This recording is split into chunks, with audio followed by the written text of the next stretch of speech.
Ahí estamos más o menos en la misma cantidad de participantes, si no recuerdo mal, que antes del corte.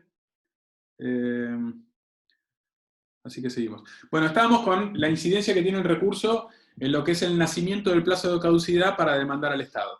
Ustedes saben que como presupuesto procesal, el Estado tiene la prerrogativa de exigir que la acción que se deduzca contra un acto administrativo sea interpuesto dentro de un plazo útil, digamos, que es de 90 días hábiles judiciales. Entonces les decía que si el recurso es admisible, el recurso que yo interpongo es admisible, si está previsto como posible para cuestionar el acto que se está dictando y que me genere agravio, esa interpretación del recurso va a hacer que el plazo de caducidad no nazca hasta que se dicte el nuevo acto que resuelva sobre ese recurso. Si vence el plazo sin que la administración me resuelva, no hay plazo para acceder a la justicia, salvo el de prescripción, no voy a tener el plazo de caducidad como un elemento a considerar peligroso, digamos. Pero, digamos que si, en términos concretos, lo que queremos decir acá es que si el recurso se interpone contra el acto y es admisible, no va a correr el plazo de caducidad hasta que se dicte el nuevo acto y se me notifique, ¿sí? El acto que me rechace el recurso administrativo que interpuse. Dentro de lo que son las formalidades, los recursos, podemos decir en general que la única que es esencial y que es fatal es el tema del plazo. Después, en cuanto a la fundamentación, si uno deja en claro cuál es el objeto del cuestionamiento, o sea, que permite identificar cuál es el acto que se está generando agravio y cuáles son los motivos en virtud de los cuales ese agravio se está generando, bien puede interpretar la administración que se trata de un recurso, aunque no lo nomine o aunque lo denomine mal, ¿sí? Las razones por las cuales yo puedo exponer mis agravios tienen que ver o con que el acto fue dictado de manera contraria a derecho, sea por alguno de los vicios que ustedes conocen a partir de los elementos que componen el acto, o sea, tendrán que detallar allí qué elementos están afectados con vicios de gravedad y, dentro del acto y por qué en definitiva ese acto con esos vicios agravia mis derechos, ¿sí? Pero también está disponible la posibilidad de cuestionar el acto a partir de lo que son los elementos o los extremos vinculados al interés público, ¿sí? Que el acto sea inoportuno, que es inconveniente y demás. En función del principio, digamos, del formalismo moderado y sobre todo también de la búsqueda de la verdad material que tiene en cabeza la administración, ustedes van a ver que una vez que deducen el recurso, en realidad pueden seguir ampliando los fundamentos de ese recurso hasta que la administración resuelva. O sea, no se agota la posibilidad de recurrir en un único momento, como sucede, por ejemplo, con el proceso judicial civil y comercial, ¿sí? O sea, ustedes los agravios que no les pusieron a la Cámara dentro de lo que es el recurso de apelación, después no pueden ser ampliados o mejorados. En la sede administrativa, como ejemplo, digamos, de contraposición a lo que sucede en la sede judicial, sí, ustedes pueden seguir agregando fundamentos a su recurso hasta que la administración dicte el acto que lo resuelva, ¿sí? Es una manera de permitir que el particular siempre no se vea atado, digamos, por su exposición anterior. Con lo cual, con esto no quiero decir que una simple notificación en disconformidad puede ser interpretada como un recurso, pero con un poquito más se puede tener por deducido el recurso y en todo caso después vamos mejorando o ampliando los fundamentos, ¿sí? Tengamos en cuenta que muchas veces sucede que como los particulares no actúan con patrocinio letrado, o sea, no actúan con un abogado, puede ser que en primer término hayan decidido ellos argumentar sobre los fundamentos de su recurso y resulta que no contaron con un abogado y eso se podría haber mejorado su situación con creces, con una visión más jurídica, con una visión más técnica, entonces por ahí acude un abogado y el abogado termina mejorando los recursos de ese particular, ¿sí? Les decía que el formalismo moderado también se ve muy claro en materia recursiva, porque la administración sí puede, fuera de lo que es el supuesto del plazo para recurrir, puede intimar al particular a que subsane todos aquellos defectos que tenga su recurso que no sean esenciales. La administración puede calificar de oficio el recurso, o sea, si yo me equivoco llamándolo jerárquico, o recurso de reposición, un recurso que en realidad es jerárquico, o le pongo recurso de apelación a recurso de alzada, o como sea, la administración entiende de qué se trata y le va a dar el trámite que corresponde, ¿sí? Y al mismo tiempo, si la administración, si no surge del escrito donde yo interpongo el recurso, cuál es la fecha en que lo interpuse, siempre se interpreta de que el recurso está deducido en término, ¿sí? Así como se es muy riguroso con el plazo, si no surge, por ejemplo, hay un recurso agregado a las actuaciones y no tiene cargo, si está agregado, está foliado, si no tiene cargo y no se puede saber cuándo se dedujo ese recurso, se entiende que es en término. Que una vez interpuesto el recurso puede tener varias vicisitudes a considerar, algunas de las cuales ya las estuvimos viendo en forma previa con las clases anteriores, pero bien puede suceder, por ejemplo, que en el contexto de un recurso se pida vista del expediente, ¿sí? O con el plazo para recurrir se pida vista del expediente cuando se dicta el acto, entonces ese pedido de vista, como ya vimos, suspende el solo pedido, suspende el plazo para interponer el recurso, o sea que tengo la posibilidad de dejar en stand-by ese plazo que está corriendo con el pedido de vista. Tengan en cuenta para el día de mañana que puede ser una herramienta útil para contar con mayor plazo para recurrir, ¿sí? Si pasaron 4 días y pido la vista, yo voy a tener todo el plazo suspendido hasta que la administración resuelva darme la vista y por qué término, o denegármela, en cuyo caso con la denegatoria, con el agotamiento del plazo que me haya otorgado, vuelven a ser el remanente de tiempo que me quedaba a mí para deducir mi recurso. Con lo cual puede ser que un recurso que se debe imponer en 10 días, quizás tengo en definitiva un mes para trabajar. Los recursos admiten producción de prueba, ya lo habíamos visto también, y también si hay producción de prueba, alegar sobre esa prueba que se produzca en el marco del recurso y que la administración haya decidido producir. Si hay prueba, el plazo para que la administración resuelva van a ser una vez que vence el plazo para alegar o una vez que el particular haya alegado sobre la prueba. Y si no, vence desde la interposición, ¿sí? El plazo para resolver estoy hablando, ¿sí? La administración tiene para resolver, en principio, el plazo que esté fijado desde la interposición del recurso y si produje prueba desde el vencimiento del plazo para alegar o desde que se haya alegado. Ahí nace el plazo para la administración para resolver ese recurso. Van a ver que en general los recursos requieren del dictamen jurídico previo, ¿sí? Porque se va a decidir sobre derechos de los particulares. El tema es que o lo hace el órgano de asesoramiento jurídico permanente dentro de cada repartición, siempre, o a veces, para determinados supuestos que están establecidos en el contexto de lo que es el trámite del recurso jerárquico, creo que es el artículo 92 del reglamento, va a intervenir lo que es la Procuración del Tesoro de la Nación. O sea, el Procurador del Tesoro de la Nación, que es el órgano de asesoramiento máximo, en términos jurídicos, que tiene el Poder Ejecutivo Nacional, va a tomar intervención y va a dictaminar en determinados supuestos. ¿Cuándo? Lo va a hacer si el acto inicial es dictado por el ministro o secretario de la Presidencia, ¿sí?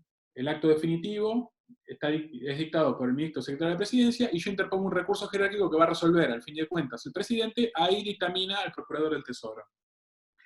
También se le puede pedir intervención cuando se busque que que se uniforme determinada jurisprudencia administrativa, ¿sí? Hay por ahí criterios discordantes entre los ministros o entre los asuntos que atiende un mismo ministerio, entonces se busca que el Procurador del Tesoro dictamine sobre ese aspecto y en definitiva el acto que se dicte en resolución de ese recurso tenga en cuenta ese dictamen del Procurador para decidir y en definitiva se termine uniformando lo que es la jurisprudencia, entre comillas, administrativa. También si el Poder Ejecutivo, el presidente lo entiende conveniente, lo va a convocar el Procurador para que dicte su dictamen, y al mismo tiempo, si hay un interés económico que justifique su intervención en el asunto, se le va a permitir que el Procurador dictamine.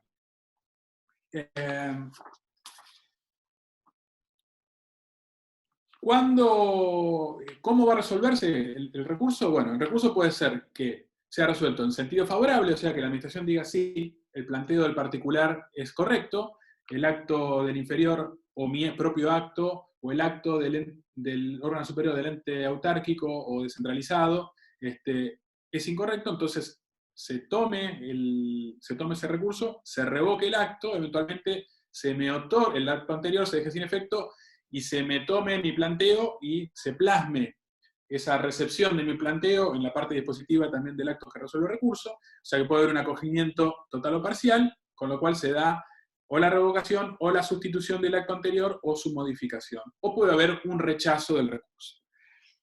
El rechazo del recurso, dependiendo de qué recurso se trate y qué órgano lo haya dictado dentro de la estructura, va a generar la posibilidad o de que interponga un nuevo recurso o que directamente acceda al control judicial de ese acto por vía de la demanda contencioso administrativa, en donde yo voy a hacer lo que se llama una pretensión anulatoria, ¿sí? Bueno, hasta acá hablé de cuestiones generales. ¿Tienen alguna duda antes de que avance con los recursos en particular? ¿Alguien me quiere preguntar algo?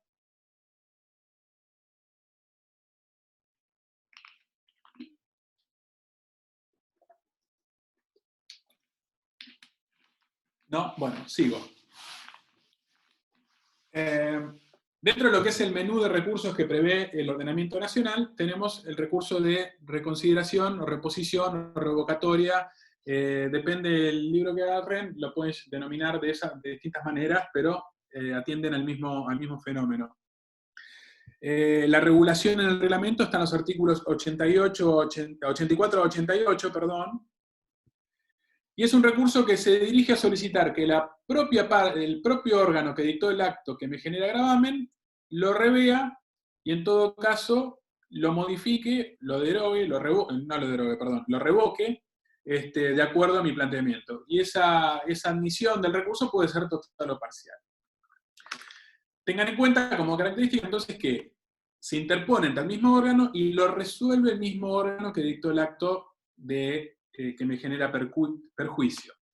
Hay un solo supuesto ahí particular, digamos, que no lo resolvería el mismo órgano si ese órgano que dictó el acto estuviese actuando por delegación, en cuyo caso, si la delegación venció, puede resolverlo el órgano que le delegó la competencia al órgano inferior, o bien también por vía de avocación, el superior puede entrar a conocer del recurso de reposición deducido contra el órgano que tiene la competencia delegada. Tengan en cuenta que es un recurso optativo, como les anticipé cuando arrancamos la clase, pero no por optativo no deja de incidir, si se refiere a un acto dictado por la autoridad con competencia resolutoria final, no deja de incidir dentro de lo que es el plazo de caducidad para interposición de la demanda, ¿sí? O sea, si estoy en el contexto del artículo 100 del reglamento, es decir, que estoy con un acto dictado por el presidente o por los ministros, el plazo de caducidad va a correr una vez que ese recurso, que es optativo, sea resuelto. Es el recurso más amplio en relación a los actos contra los cuales procede, ¿sí? Los actos de mero trámite son susceptibles de ser cuestionados por vía de este recurso. Los actos definitivos, o sea, aquellos que me resuelven la cuestión de fondo o que son asimilables. Los actos interlocutorios y, como les decía también, los actos que causan estado. ¿Sí? Los actos que agotan la vía administrativa son susceptibles de este recurso. Siempre recuerden que es facultativo. Pero no siempre lo fue. Había regímenes provinciales que lo establecían como obligatorio. Eso después, con el tiempo, fue, digamos, declarado inconstitucional y hoy en día la mayoría de los ordenamientos lo prevén como una herramienta de interposición facultativa. ¿Cuál es el grado de éxito que yo puedo lograr con este recurso? Y ciertamente podríamos decir que en términos prácticos puede decirse que es nulo. Realmente, salvo que haya un error muy grosero, es medio difícil que el propio órgano que dictó el acto lo revea y comparta con nosotros que están los vicios y que está ese error y que el acto no se ajusta a derecho.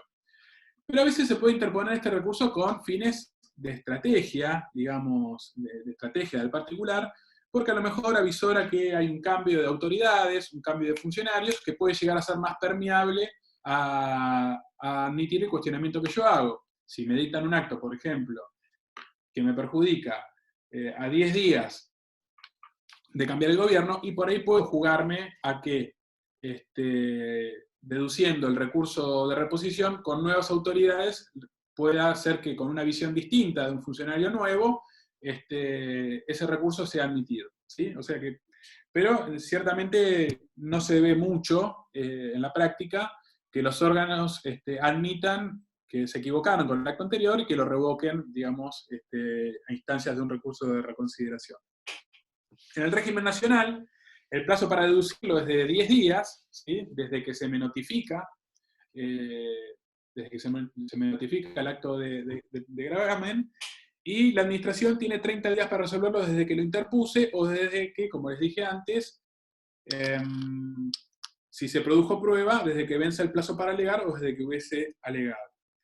El plazo para interponerlo también se va a ver modificado ante supuestos de notificaciones defectuosas o que no me indiquen el recurso que tengo disponible. Recuerden ustedes los supuestos de los artículos 40 y 44 del reglamento. Entonces, en esos supuestos, el plazo que yo tendría se alonga a 60 días, ¿sí? Desde que se me notificó, pero mal, el acto.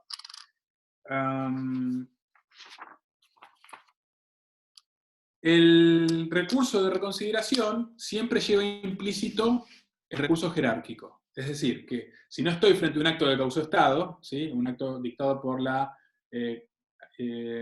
autoridad con competencia resolutoria final, o aquel que la tenga delegada, digamos, esa competencia resolutoria final, vamos a ver que, interpuesto el recurso de reposición y denegado se entiende que está ya incorporado al mismo también el jerárquico, o sea que el expediente va a subir al órgano jerárquico para que lo resuelva.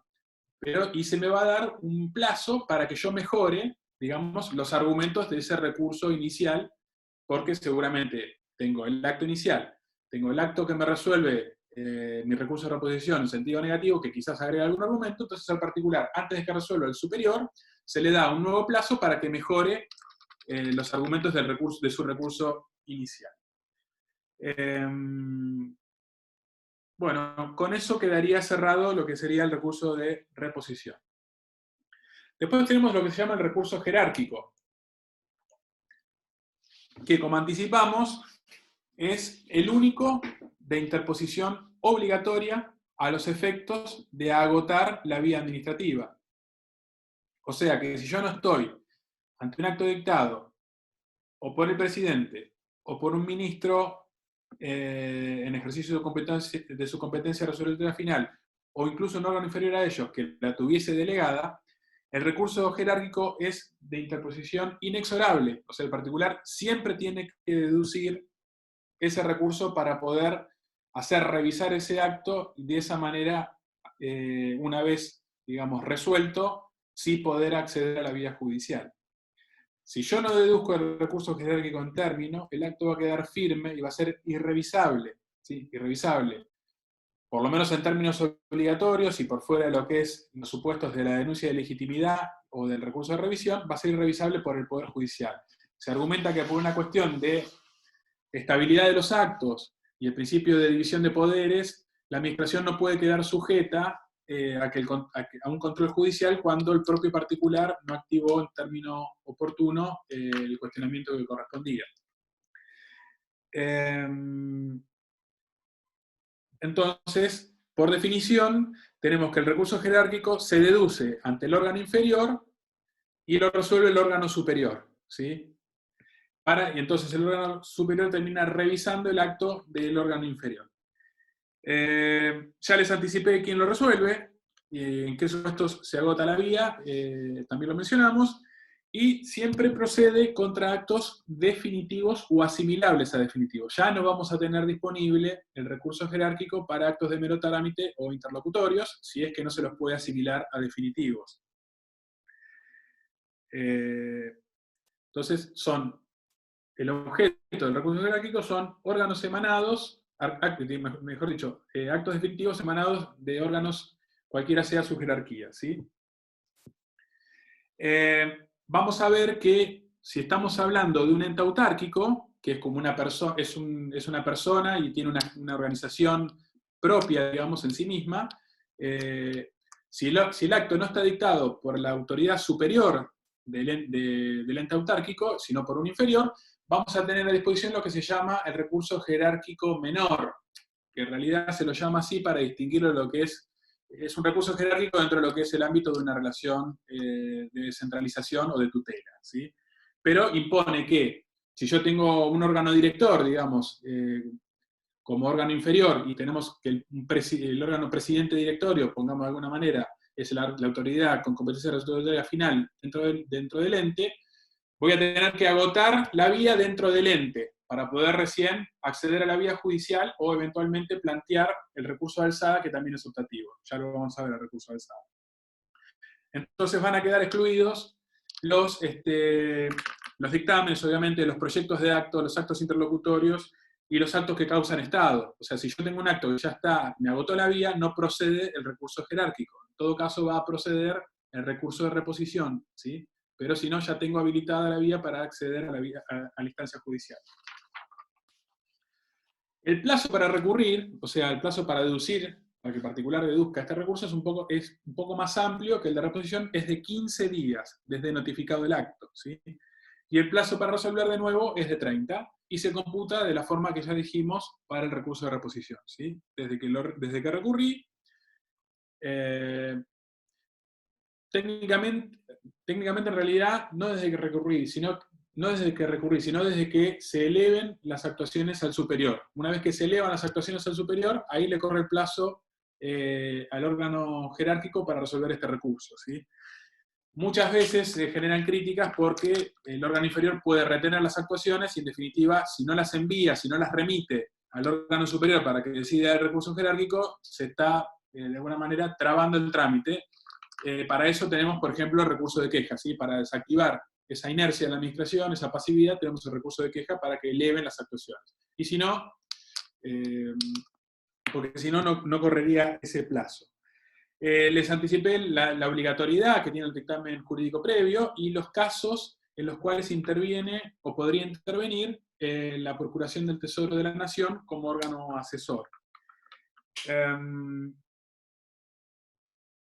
Dentro de lo que es el recaudo del dictamen jurídico previo, van a ver que si el órgano inferior dictó el acto sin ese dictamen jurídico previo, se entiende que ese vicio puede ser subsanado cuando intervenga el órgano de asesoramiento en el contexto del recurso jerárquico. Se lo tiro como una postilla, digamos, sobre una situación que puede suceder.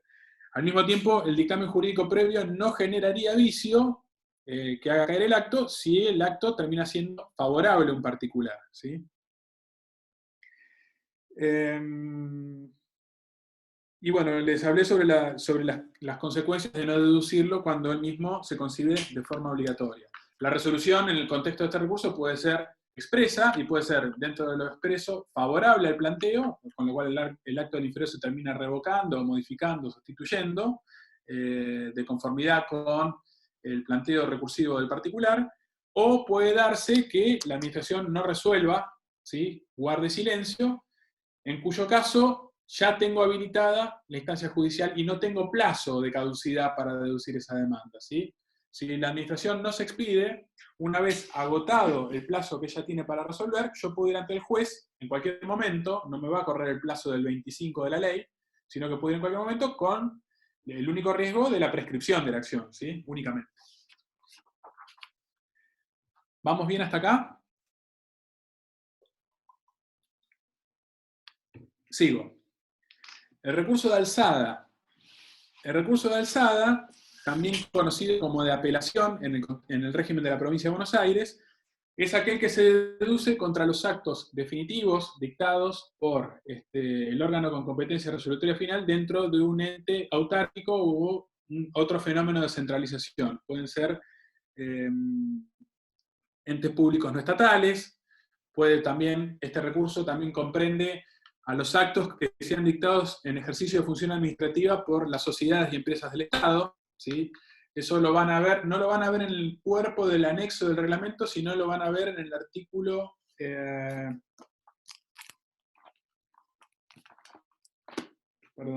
el artículo 4 del decreto del texto ordenado. Ustedes van a ver que el decreto 1759 del 72 fue modificado por el 1883 del 91. Le ordenó el texto, pero tiene aprobado, dentro de lo que es, tiene aprobado el anexo. Dentro del anexo están todos los artículos que hablamos antes, pero este artículo que habla de las sociedades del Estado es el artículo 4, ¿sí? Pero fuera del anexo. sino el artículo 4 del decreto en sí mismo, el 1759. Van a ver ahí que menciona también a las universidades, si no recuerdo mal, pero esa mención no tiene efecto, o sea que no está disponible el recurso de alzada para cuestionar el acto de las universidades, porque con la sanción, digamos, de la Ley de Educación Superior, se previó directamente un recurso ante las cámaras, un recurso judicial, que es una acción judicial directa, y se entiende derogado entonces la posibilidad del recurso de alzada contra actos dictados por las universidades. O sea que el Poder Ejecutivo no va a revisar los actos de las universidades, sino que la única revisión posible es por vía judicial. Les decía que entonces el recurso de alzada está íntimamente relacionado con lo que es el fenómeno de la descentralización administrativa que ustedes vieron con el doctor Herrera, que tiene que ver entonces con la creación de entes autárquicos, ¿sí? Que son entes públicos o entes de derechos públicos no estatales, o bien figuras societarias para llevar a cabo determinados fines públicos o actividades industriales o comerciales en las cuales el Estado tenga algún interés y por eso las desarrolla a través de estas figuras, estos sujetos diferenciados de lo que es el Estado Nacional como persona pública, ¿sí? Les había hablado cuál es la lógica de este control que se ejerce, que es un control de tutela. Habíamos dicho que como el Estado creaba entes con un fin público específico, había una deferencia a la manera de cómo administrar, cómo gestionar el interés público que esté comprometido o que esté involucrado en la generación de esta persona pública diferenciada y las competencias que se le asignen para realizarla. Entonces, en principio, la concepción más restrictiva del control de tutela inhibiría que la administración central, el presidente o los ministros se entrometan, digamos, en cuanto al modo en que se gestiona el interés público por un ente autárquico, ¿no? Por las decisiones que toman no estarían puestas bajo el tamiz, digamos, del mérito, la oportunidad, la conveniencia, y, digamos, llevado a cabo por la administración central. O sea, se le reconoce autarquía, en definitiva, ¿sí?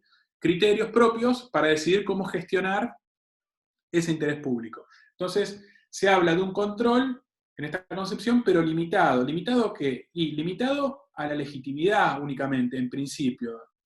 ¿Y limitado a qué, además? A la simple revocación del acto, ¿sí? O sea que si la administración, en este concepto de tutela estricta, encuentra que una vez interpuesto el recurso de alzada, el acto tiene vicios, ¿sí? Solamente va a poder abordar y, digamos, revisar lo que son vicios de legitimidad,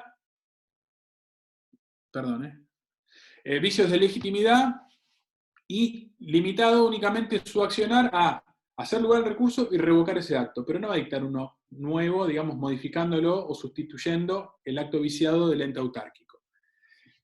Vamos a ver que esta es la visión más estricta y que se da en términos teóricos. En realidad, si uno analiza la reglamentación del decreto, vamos a encontrar que esta tutela puede ir más allá. Y tenemos una tutela, si se quiere, media y una tutela amplia.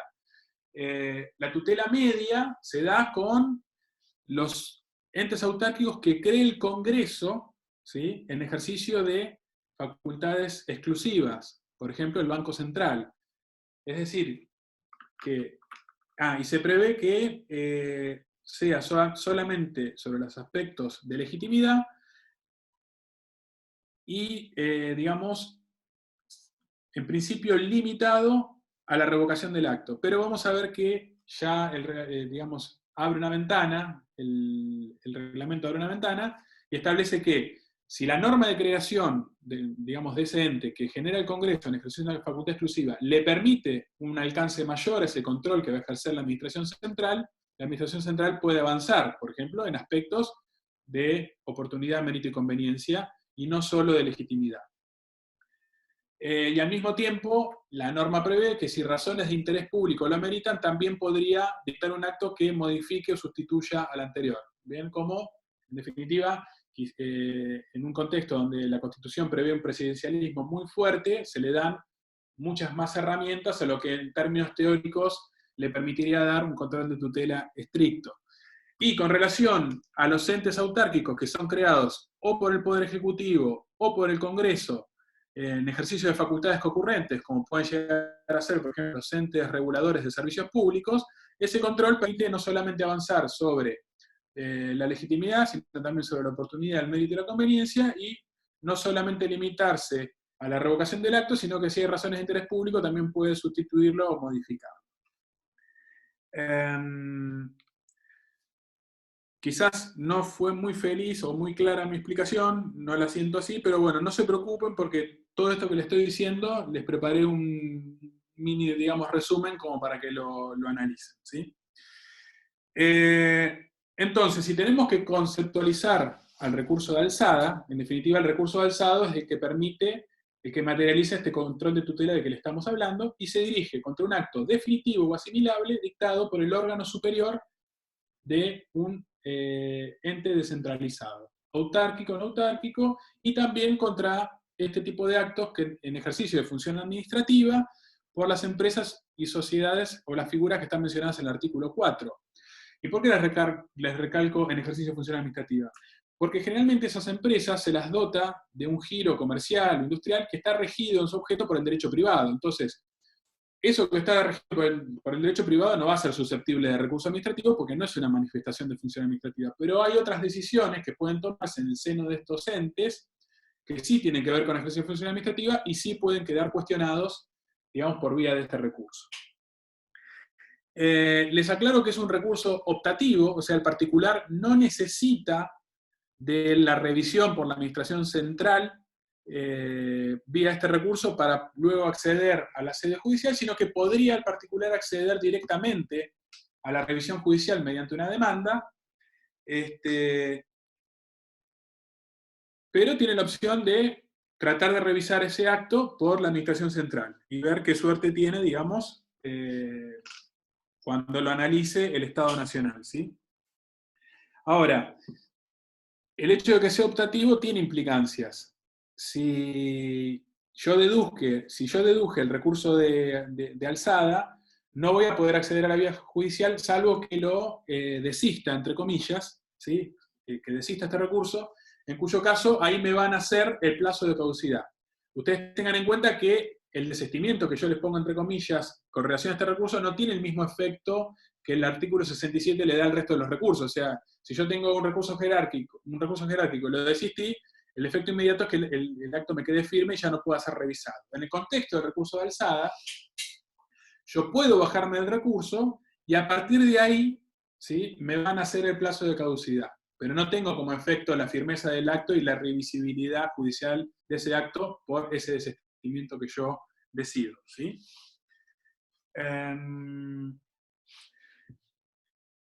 Tengan en cuenta que muchos regímenes que crean, muchas normas que crean, digamos, órganos descentralizados, por ahí no prevén la posibilidad de este recurso, y se entiende que la ley nacional, por ser general, se aplica de manera supletoria. O sea que si la norma de creación del ente no dice nada, podemos entender que el recurso es admitido. Es decir, que salvo que la norma de creación expresamente lo prohíba, digamos, a la revisión de ese acto por el recurso, después este recurso está disponible para el particular. Los actos impugnables, digamos, por este recurso son los definitivos, ya les dije, y específicamente dictados por el órgano con competencia superior del ente, o que sean asimilables a definitivos dictados por ese mismo órgano. O sea que están excluidos los interlocutorios, los de mero trámite, los dictámenes, los proyectos, etcétera, etcétera, ¿sí? Los actos preparatorios en general, o los reglamentos que también dicten estos entes descentralizados. Los reglamentos no son impugnables por vía de recurso de alzada.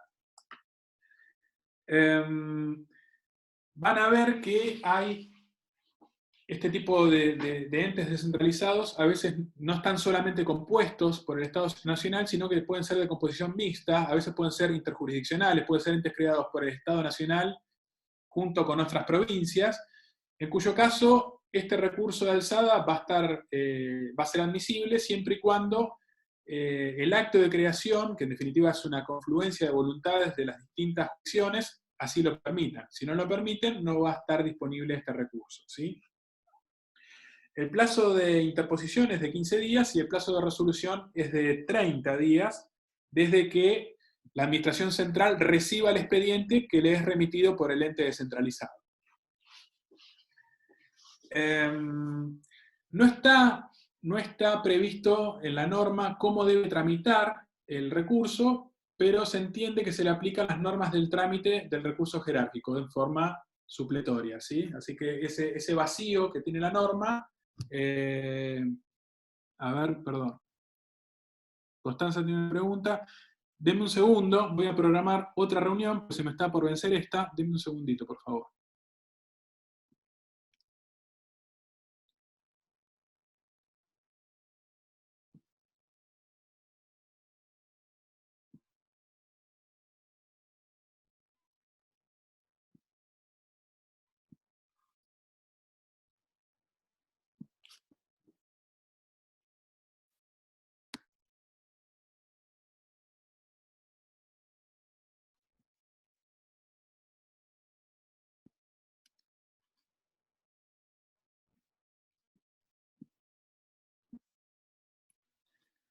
A ver, un segundo.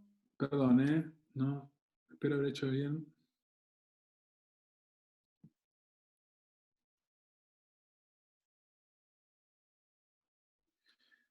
A ver, un segundito. Les leo la pregunta. En el recurso de alzada, si se decide elegir la vía judicial, ¿sería una forma de renuncia tácita y revocar en instancia administrativa? Sí, la respuesta es sí. No llegué a ese punto, ya lo iba a abordar. Gracias por la pregunta. Y viceversa, si no ocurre así, sino que luego de agotar la vía administrativa, ¿puede recurrirse a la vía judicial? Sí. Y ya vamos a ver contra quiénes debe deducirse la demanda, incorporar en lo que es la relación jurídica procesal, según cómo se resuelva el recurso de alzada. O siempre va a entender que implica renuncia tácita. Si escogemos la vía judicial, no hay manera de bajarse de la vía judicial, ¿sí? O sea, una vez optado por la vía judicial para revisar el acto del ente descentralizado, no hay manera de activar el recurso de alzada. Ahora, podemos hacer una salvedad, es un caso medio de laboratorio, pero si yo esa demanda contenciosa administrativa la deduje dentro del plazo de 15 días que tengo para deducir el recurso de alzada, ¿sí? Supongamos que la interpuse el día 10, accedo al proceso judicial y en el proceso me dictaminan la caducidad de instancia porque me dejé estar, o desisto de ese proceso judicial y el juez me tiene por desistido, hay una interpretación que supone que si ese desistimiento o esa finalización, mejor dicho, del proceso judicial en forma normal se da teniendo como antecedente su deducción dentro de